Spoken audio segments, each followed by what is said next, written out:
শীত এসে গেছে, আলুর ঘাঁটি ডিম দিয়ে খাবো না তা তো হয় না। তো যেই কথা সেই কাজ, তো আলু আর ডিম আমি সিদ্ধ করে নিয়েছি।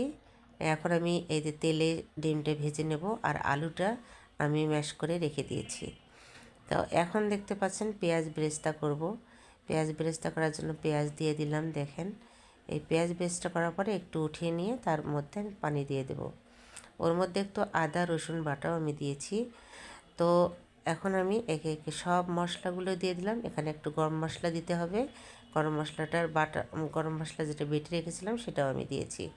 তো এখন আমি এই যে ফুলকপি আর টমেটোটা দিয়ে দেব। দিয়ে তারপরে আমি একটু সামান্য কষিয়ে নেব। নেওয়ার পর পানি দিয়ে দেব, দিয়ে ঢাকনা দিয়ে দেবো ওর মধ্যে। তো ঢাকনাটা আবার কিছুক্ষণ মধ্যে ঢাকনাটা খুলে দেখব যে কেমন হয়েছে। কপিটা কিন্তু আধা সিদ্ধ হয়ে গেছে, বেশি সিদ্ধ হয়নি। এখন আমি যে আলুটা ম্যাশ করে রেখেছিলাম সেটা আমি দিয়ে দিলাম।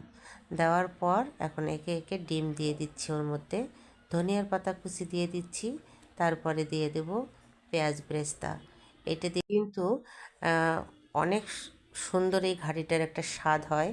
তো সেজন্য আমি পেঁয়াজ বেরেস্তাটা দিয়ে দিলাম। দেওয়ার পর এখন আমি আলতোভাবে এটাকে নেড়ে দেব, কারণ যেন কপিগুলোই ভেঙে না যায়। দেখছেন কত কত সুন্দর হয়েছে, কপিগুলো কিন্তু ভেঙে যায়নি।